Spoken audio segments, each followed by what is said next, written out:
It's time for part 2 of my review on Slightly Damned Book 4. We're going to finish the rest of it, starting with part 8.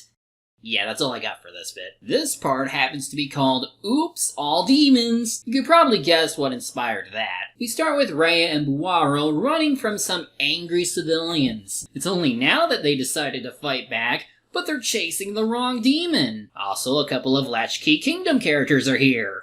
Why are you setting that building ablaze, Embalmer? And how fast must news travel if we already have anti-Miros graffiti? Anyway, there's a brief bit where our heroes run into a wind demon, named Haka, who chases them into a fire angel, and then our heroes run into a giant Nervanese mountain dog, who then chases them up a tree. They must be the unluckiest duo ever. Fortunately, after getting into the tree, some fairies scare away the dog. Turns out they were sent by Cliff. Thank goodness for having fairy kiss blessings. Our heroes then reach the wagon, where the Sinclairs just finished packing. But Buaro's bad day isn't over yet. Oops. Good thing he's fireproof. Of course, the Kickstarter demons show up. They're looking for the Rainbow Reverie, even if they can't pronounce it right. And Miranda offers to go get it. They send Buaro with her, thinking he belongs with them, and it's clear that they're gonna kill everyone anyway because evil. Inside, she reveals to Buaro about the special potions and shows off what the red one does, which gives her super strength, and she uses that to sucker punch one of the demons.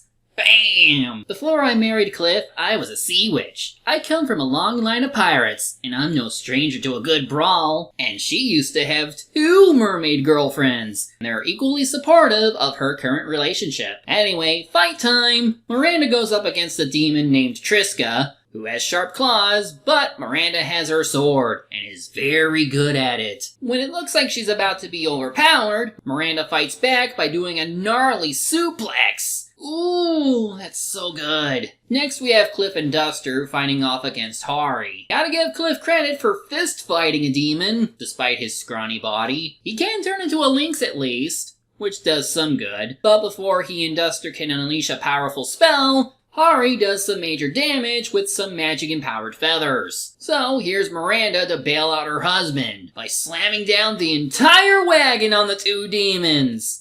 Bam! Never did like that wagon anyway. Neither did the creator, who was getting sick and tired of drawing the damn thing. While this was happening, Rhea is fighting off the last demon, a Besset. She isn't doing well. Also, she has to protect the 2 children. But luckily, Buaro is there to help by pretending to give away the Rainbow Reverie. Because the 3 demons are idiots, they buy into it easily so the kids can get away. But when he realizes he got scammed, he ends up chasing them. Only for Kieri to swoop in and plunge a sword right through him. She gets into a rage moment before she realizes that she's doing this in front of her friends. So she stops herself and lets Buaro comfort her. Everyone regroups, Kieri heals everybody, over time at least, and it looks like things are okay.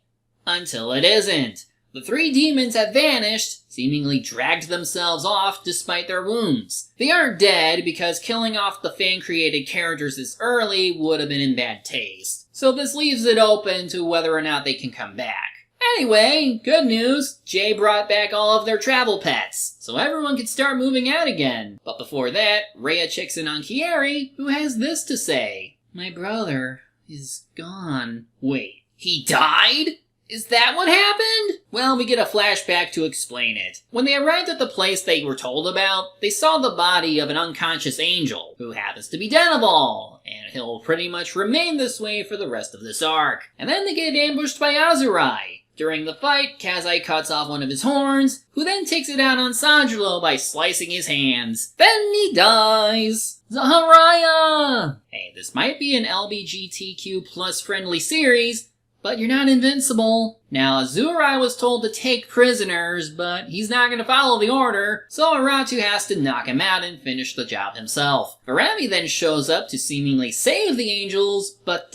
she uses her magic to trap Kazai instead. Turns out she's on the demon's side. But why? Why not ask your friend? This little demon lover chose the winning side too. Oh damn. So yeah, this only causes Kieri to stress out even more because she doesn't want to betray her brother, But obviously she doesn't want to leave her boyfriend too. She's just getting all the bad luck today. Still, Kazai tells her to leave anyway. And with the help of Crunky, Kieri has just enough time to escape. But things are looking bad, and they're about to get worse. For one thing, Rhea mentions how she must have fought Iratu, which is gonna cause a bit of issue if she has to fight him and maybe kill him, knowing who he's related to. But Buwaro still wants to help her find her brother. They aren't gonna get any help from the Sinclairs, who obviously want to evacuate and protect their children. And even Kieri wants to strike out on her own because she doesn't want her friends to get involved. Buwaro tries to reach out to her, but he gets blasted for his troubles. She says some really demeaning things about how they're not strong enough for this, and it's especially worse for Buwaro. But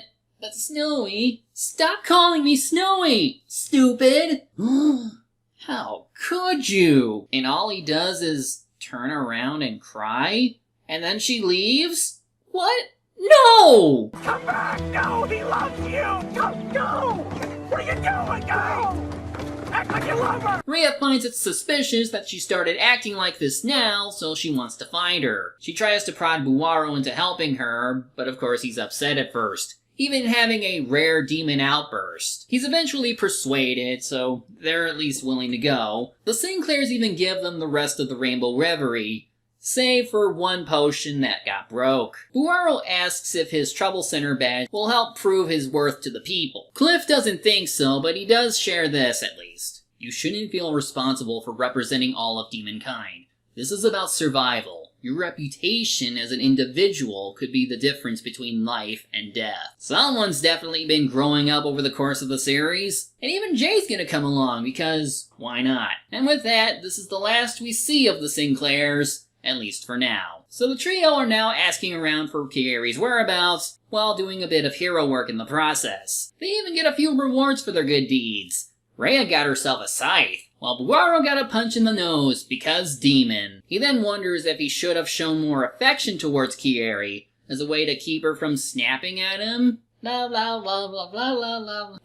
me, that's definitely not the case. Anyway, a call for help leads them to a clearing where we see Sane, Tyrol, and Lakritz. I guess they weren't evil after all. Sane asks where Kieri is, since she's not with them, and thinks that Buwaro betrayed her. Our demon hero naturally takes offense to that. What Buwaro thinks he is saying, I would never betray her! I love her! I want to help! How Buwaro actually sounds. Oh, you poor child, you. Well, they've calmed down enough, though of course Kanako got taken by the demons, and Lakritz is almost dead. Rhea decides to use their only healing potion to save him, because he's in need of aid. I feel better already, my love. Oh, gods. Oh, and it turns out that all three of the adults in this group were in love. So not only is there an angel-demon pairing, but we also have a functioning poly group as well. Anyway, Sani explains to them what Hell's Army is doing. Basically, the goal is to collect angels for an ascension ritual that lets demons out of hell, and drag the angels down from heaven in the process. The ultimate goal? To abandon hell and occupy Medius. What? Agreed. Lakritz and Sane used to be part of this army, but that changed when they met Kanako. They can't help them find Kieri or Kanako, because they're already in a bad position, and it would be reckless of them to try and save them. They do at least tell our heroes where the gathering spot is for the demons. Buwaro is uneasy about all this, and he's reminded of his sister's death from an angel arrow, and, of course, what happened with Kieri. All because he happens to be a demon, and there's still that war between angels and demons. It isn't going to change who he is, and we see this when he runs into Tobal. See my Trouble Center badge? I don't want to hurt you. We want to help you. We do? Yes, Rhea. Even though this guy was a jerk, Buwaro was still willing to help him out. His friend was captured, and he can't do anything about it since he isn't a warrior. So Rhea reluctantly agrees to help and tells Jay to keep an eye on him. It should be easy enough for our heroes to sneak up on the demon, since they were willing to see Buwaro as one of them. So, what are the odds of this failing? Oh, god damn it! Die! What, no, hello, welcome to Die? So rude. Buaro stuffs Thaddeus into her mouth, and the most horrific thing happens. Thaddeus, no! Lazuli then beats the snot out of our heroes. All the while, the angel they saved was able to find someone who could try and help them. Turns out, it's Kieri. Right, time for her to even the odds. Well, we're boned. Curse you, trauma! Nothing they do helps, but this time, as Lazuli tries to kill them, she gets stopped by Azurai? No angels are gonna die here tonight! Too late! But I guess Azurai was scared into following orders for real this time. Kieri still wants to fight despite the odds. I mean, more demons show up, and even though they're arguing, they could easily turn their gaze onto her. So Buaro does the unthinkable. I've captured the angel! You can stop fighting! Poor Kieri! Just when you thought it couldn't sink any further, the floor goes away, and thus you sink further. Rhea catches on and gets in on the act, and Azurai just accepts it, because he's had a long day. And of course, because Buaro made Kieri cry, Crunky bites back on him. Lazuli tries to tell Azurai that this is all a ruse, but he doesn't listen. She even points out the fact that Kieri can turn into a snow bunny. Her? Turn into a bunny? That's the stupidest thing I've heard! Haha, you're right! Damn Lazuli! And they call me a stupid demon! You are. Most of you are, in fact. With that, they make their way to the gathering spot. Rhea panics because doing this will get her into hell for sure. Oh god, and she's an angel too! I'm going to double hell for sure! Well, if it's anything like super heaven, you might have a pretty metal experience. Buaro despairs over getting Kieri into trouble. Again, but he vows to protect her all the same. Our heroes finally march into the demons' gathering place, which is the Cobra Bar again, and see all the demons and their captives. There's Kanako at least, as well as Kazai, but more importantly, Iratu gets to see his brother for the first time in forever. Holy shit.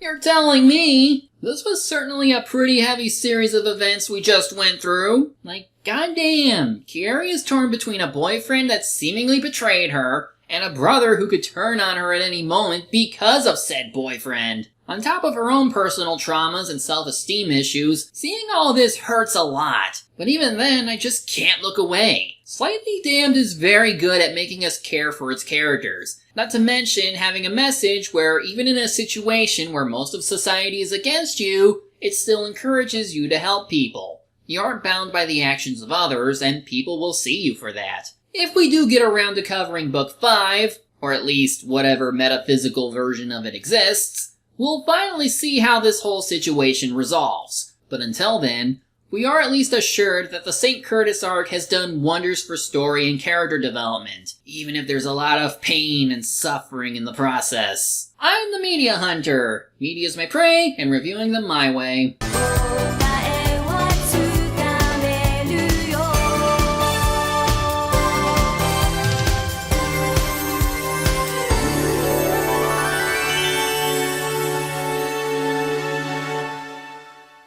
Pocket sand.